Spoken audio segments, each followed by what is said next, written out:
Hello guys, welcome back to my channel where the makeup and sass keeps you coming back for more. It's Gilly here, and today's video is going to be all things related to Game of Thrones and this magnificent eyeshadow palette here in collaboration with Urban Decay.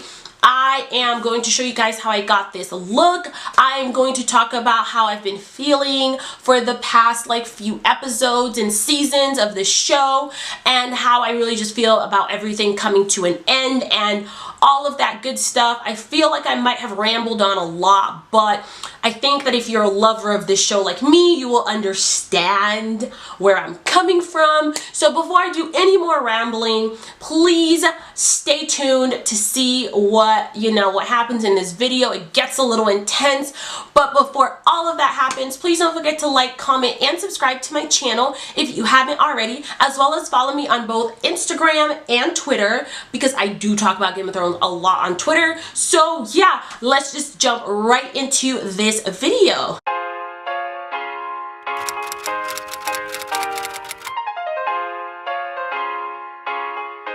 Alrighty y'all, today's video is going to be all about Game of Thrones, all Game of Thrones related things.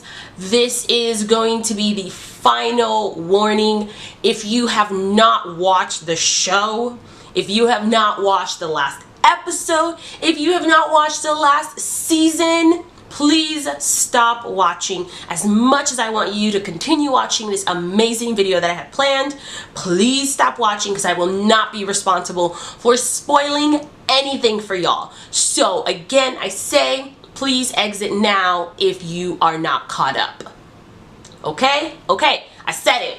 So let's just jump right into working on our base makeup. Funny enough, today I'm going to do my base makeup first before I do my eyes, because for eyes I have something special. I'm going to jump into the Game of Thrones and Urban Decay eyeshadow palette that I kind of bamboozled one of my friends into buying for me. I'm just going to quickly open it for you guys so you can see it. I'm sure you've seen this all online, but this is what it looks like. The packaging and the box look the same, and then you have the shade names here on the back of the outer unicarton, which I guess will be nice. And the reason I really wanted this palette honestly wasn't even for the shades. It was simply for the fact that you open it up, there's a nice mirror, and there's a throne. Honest to God, this was my throne fell. This was the only reason I wanted this palette, just for the throne, as well as it says literally my favorite quote from the entire show series in here. This is what Tyrion said to Jon Snow the first episode when they met, and I will tell you guys this. It says, "Never forget what you are. The rest of the world will not. Wear it like armor, and it can never be used to hurt you." Oh, I have literally lived my entire life by this quote ever since I heard it. Love it. And then you pull out the eyeshadows like this, and it does come out. So because this is really heavy, actually, when I do my eyes, I'm simply gonna just hold this up to do it without all of this clunky mess.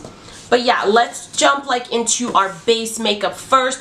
I'm just gonna start by priming, do all my jazz. This part's gonna be pretty quick, because you guys have seen me do my face 1,000,001 times. I am going to do an updated summer makeup routine for you guys as well, but that's why I'm just going to fast forward through this, not really talk much of it. Well, not tell you what I'm using, but mainly talk about the show and all the feelings that I have right now about the show. If this video is long, I'm so sorry, but what can I say? You hate to see it. So yeah, just kind of jumping into this new season. I personally have not been wowed yet. Yes, the shock factor that I know that the directors are going for has been there, but not in the way that I want it to be. Season 1, when they killed Ned, yeah, everybody was shocked, because you were wait a minute, this is one of the main characters of the show. How could you guys have killed him? It was just so unexpected. And I think throughout the years, we as fans have really come to appreciate the kind of craziness and unexpectedness of the show, and then all of a sudden we are given this season and even like the last season where it's like things have just kind of been going downhill in like my humble opinion. You know, like obviously I'm not a movie maker and like I don't know what goes into like making a movie and all that crap, but I am a huge fan of the show, and I think that I remember what made me fall in love with this show, and it is not like this season or even like the last season, which I mean I didn't think was too bad, but this season for me just has not been what I wanted it to be. It's been very like touch and go, you know, and I was giving them the benefit of the doubt the first 2 episodes because I was like, you know, this is classic Game of Thrones. It's gonna be really slow before they set everything up. That's just the way Game of Thrones works. They always do this where they take a long time to set up all the pieces so that when it all plays out you understand and see how they were laying it all out for you. So to me, like, that was fine. I had no issues with that. But then episode 3 was like good in the sense of like the cinematography was good and like it was very, you know, bold, and the fighting scenes were very good, but I missed the personalization of the fighting. Like, I guess they were also just trying to convey the chaos that was occurring at the time in Winterfell. But for me, also being like a really huge fan of like Lord of the Rings and having the Battle of Helm's Deep honestly be like one of my favorite battles of like history, and then them saying that, oh, like this battle is kind of modeled after the Battle of Winterfell, after the Battle of Helm's Deep, and I was like, were we watching the same, I don't know, the same episode? Because that was not the Battle of Helm's Deep. Like, it just, I don't know, it was a thing, and I don't know, they, at this point, they're trying to please the fans too much, and I feel like sometimes I'm like watching a fan fiction come to life, you know? So like I said, I don't really know how this is all going to play out, but I just know that as like a huge fan of the show, while I'm enjoying the season, there have been a lot of letdowns. And I also think something that people aren't aware of is like, I think we can't blame the show makers and directors too much because they were so used to having the books as like a guideline and like, you know, something to count on, that when George, the author of the books, decided that he still was not done and is still writing these last 2 books, like he threw them into like a hot mess. Honestly, he just threw them into the pits of hell, and they have been, I think, doing their best to figure it out, but it's just, I guess what I want to say is their best isn't working for me. I feel like a lot of the like what they're trying to do now, since they really have nothing to really go off of, is to really just make all the characters do like a whole like 180 arc, you know, from first season to now, like them kind of staying true to who they are. But I kind of want to see the characters develop more as like characters. And obviously, like, you know, like even with the last episode from last Sunday, when Aria said no to Gendry's proposal, it was one of those situations where it's like, I know that Aria never wanted to be a lady, and she, like, you know, that wasn't her style. But it also seems to me like Gendry wouldn't really be the type of husband that like would keep her down from like doing unlady sorts of things. So I kind of felt like her quoting the same thing that she told her father the first season, like, it really didn't show that her character grew. It just like showed that her character is still like this little girl that doesn't want to conform to, like, you know, being a lady like her sister. But that's not who Aria is now. I feel like she did all of this stuff really to get back to her family, to get back to, you know, the people that she loves. And I just cannot imagine her never coming back to Winterfell. Like, I don't know. To me, that really didn't sit right with me. No, she doesn't necessarily have to marry Gendry, but I just felt like the way they did it was like rushed. And also, Gendry gets to hit it one time and all of a sudden he's about to do a marriage proposal. Like, come on, like the last time Ariel told him she could be his family, he said no, you know? So I just, I get pretty frustrated with these sorts of like fast track movements that they're doing, because I'm used to a show that moves like slow and takes its time to really like develop everything and let you really see what the characters go through, what their real like thoughts actually are. So I don't know, the past 2 seasons have been way too fast for me. Like, I am way too slow for how fast this show is going. So I think that that has really been upsetting me more than anything. It's like, not to say they're doing a bad job. They're just, I guess, moving faster than I anticipated that they would. If that makes any sense at all. But that's not to say that there are things about the show that I still don't love. Like, you know, I do love the way Sansa is developing as a character, even though like Sansa is one of my least favorite characters.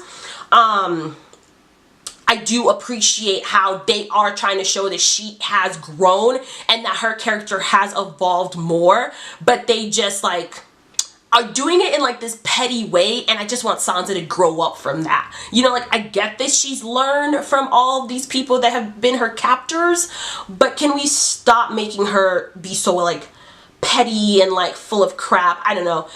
That has just really been like not sitting well with me, is the moral of that story, you know? So now, moving forward really to, I think my biggest gripe that I've had with the show is that legitimately no one is thinking. Like, especially with the last episode, like, I don't understand how none of Dany's advisors could make her see the logic behind Sansa telling them to wait a little bit before attacking Cersei, because Cersei's been sitting pretty, you know. Cersei's up in King's Landing, sitting pretty, eating good, getting that D from Euron, and pretending that she's pregnant with his baby.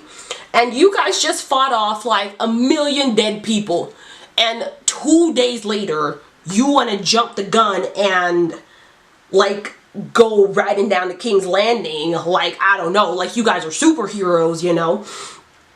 And I think beyond the Sansa Dany issue, that Tyrion and everybody else should have seen the logic within that, because I feel like if anyone else had said it, they would have been like, you know what, maybe we should think about this a little bit more, because yeah, like, our troops are gonna be tired. But it's like, because it was Sansa who said it and everybody's trying to keep the peace between like Sansa and Daenerys, everybody was like, no, that's okay, let's go. It's like, stop it. This is what John keeps saying, like, we have to see beyond our like differences so that we can like make a difference and do the right thing, but we just keep getting stuck in these like petty squabbles. And like, Dany nor Sansa are innocent because they're both pretty petty and like trying to like get at each other, which sucks, especially for John. But John also, I think, needs to man up and be like, Dany, like, I know you're my, you know, I guess my lover slash aunt.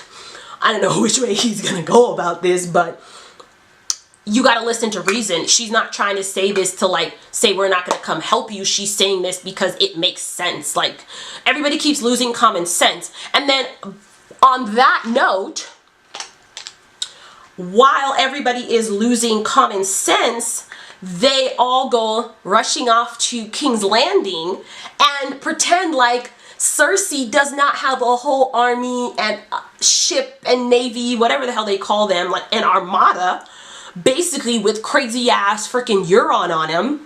And they're just like, oh yeah, we're just gonna stroll right in. They won't even remember that we still are alive. And I'm like, what? And Dany, you lose another dragon. Sis, you only had 3 to begin with.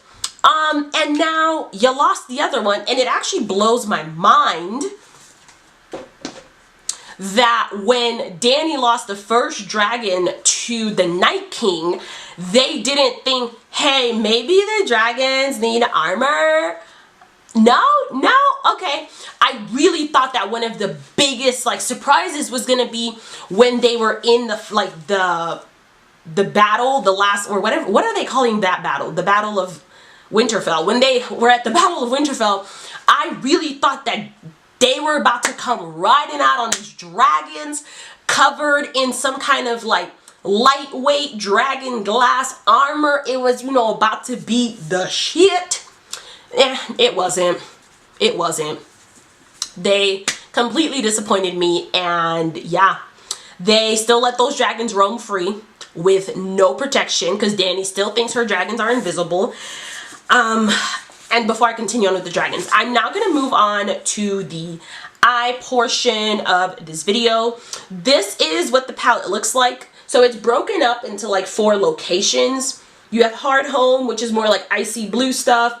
Winterfell, more of your natural earthy colors, I guess. Casterly Rock is more like warmer colors. And then we have Bay of Dragons, which has more like purpley stuff to, you know, kind of be there for Dany. I think the only issue right now that I have with this palette is that there's only like 3 matte shades, and I don't even really count this one because I don't really think it's going to show up on me. So that's a little bit annoying because this is a lot of shimmer shades and this palette was pretty pricey. But I think you buy this palette because you love the show, not because like you don't already own these colors type of situation. So I won't complain too much about what's in the palette because let's be real, I knew what I was getting. I did this, so I'm not going to complain too much about it. So yeah, I'm just going to jump right into these colors, see what happens. I'm going to dip into Nymeria first. This shade here, just to get like a good transition color going, and then I'll play around with a lot of these shimmers since that's really the only option I have. But yeah, so going back to the dragons, I don't understand how they just kept leaving them so open for attack. Like at this point, Dany and all of her people can only blame themselves for her continual loss of these dragons. Like I have no words for what keeps happening, but all I know is like they've got to get it together. It's becoming very annoying every time I see a dragon die because it's like just about the only thing that Dany really has that no one else has. And also, did I mention I hate Dany? For all of you people that don't know this, I have hated Dany since, I would say, episode 3 of the series, since season 1. I know everybody always thought that Dany was like, you know, that bitch and she's the mother of dragons and she's breaker of chains, but I don't know why something about her like really never like resonated with me. So I never liked her, and I was always like, I don't trust this girl, like she's shady, something is off about her, and like I just don't like the way she goes about doing things. She doesn't listen to advice, even though she keeps saying that she wants all these trusted advisors, even though she keeps saying like, oh, I'm not gonna be like my father. She totally is. She just won't realize it because Dany isn't a ruler. She's a conqueror, and that's what I think a lot of people by the end of the show are gonna have to realize, like even the characters. And I know a lot of people were upset with Sansa for telling Tyrion about Jon's like heritage, but at the same time, this was the only move she had in order to get somebody to realize that this girl is crazy. And again, I'm not condoning the way Sansa went about things, but there is no lies. Dany is losing it slowly but surely. That's what they're trying to show us in this whole like series. Okay, so I've cut my crease and all that good stuff. I'm gonna go in with this shade called Frozen North for the outer portion, and then I'm gonna put the shade Stormborn and Bend the Knee on the inner part, and we shall see where that goes. I'm not very sure how these colors are gonna end up looking together, but I'm always willing to go bold. Ooh, that's a very pretty color. And I didn't even spray my brush. That is nice. Wow.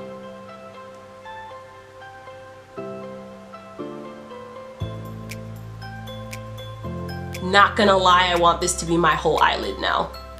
You know what? We're gonna do the whole eyelid this color and layer on the other ones in like the center. This is so beautiful. So now I'm gonna put Bend the Knee on top of that. Like, and I'll start off at the center.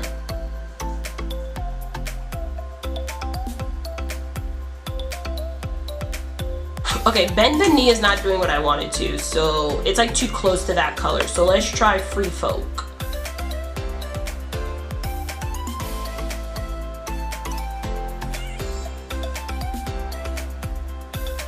There we go. I just wanted that like spotlight halo on the middle of the eye. That's very pretty. And then to really take this up a notch, I'm gonna try to do one of those floating liners with this like liquid crystal shade that I have here, because it's like nice purpley glittery. We'll see how this goes.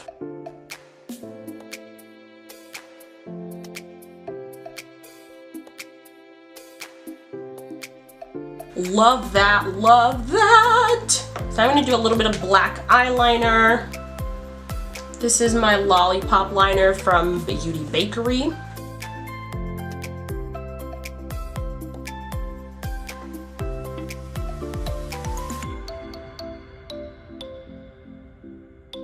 That is absolutely gorgeous. What? I'm gonna go ahead, quickly do my other eye off camera and fix my under eye situation and come back to finish my face with you guys and give you guys my final opinions, thoughts on this Game of Thrones eyeshadow palette. Okay guys, so I just went ahead and highlighted my face with this really pretty purpley, shifty amethyst geode color from Becca. I really love using this highlighter when I do like really bright eyes. I don't know, it just kind of makes everything come together, and I kind of have the little purple smoky thing going, so you know, that's kind of why I used it. I'm trying to decide on what lip color I should do, and you know what my closing thoughts are honestly for this video, which I kind of feel like went off on a rant. But it just because I'm so passionate, you know, about this show, and literally this show is one of the loves of my life. I don't have a lot of loves of my life, but this show really like meant a lot to me, and when I found it, I really like felt like I really connected with this show. Not even like because I think I'm like a Westerosi or something, but just I'm really into these type of like fantasy worlds and fandoms and whatnot. So I think that's kind of why I've just been so passionate about this last season, because it's the end, and obviously like I don't want it to end, and there's just like I think a lot of emotions for me behind what this last season means for my life. And I've been with this show honestly since 2013. I know it came out in 2009, but I found out about it in 2013, and I even read 4 of the books, still working on finishing the 4th book and starting the 5th book this summer. But it's like, I don't know, I feel really like connected to the show kind of, so I think that's why I may take it more seriously than you should. I don't know, but that's just me. Just to close up this video, I'm gonna try to find a lip color. I don't know if I should do like blue and bold or like what, like I don't know what color to do. I kind of maybe sort of want to do like a pink. Okay, so for lip colors I kind of have like 3 shades of pink going on. I think I'm just gonna put them all on and see what happens. I really have like no actual goal with this.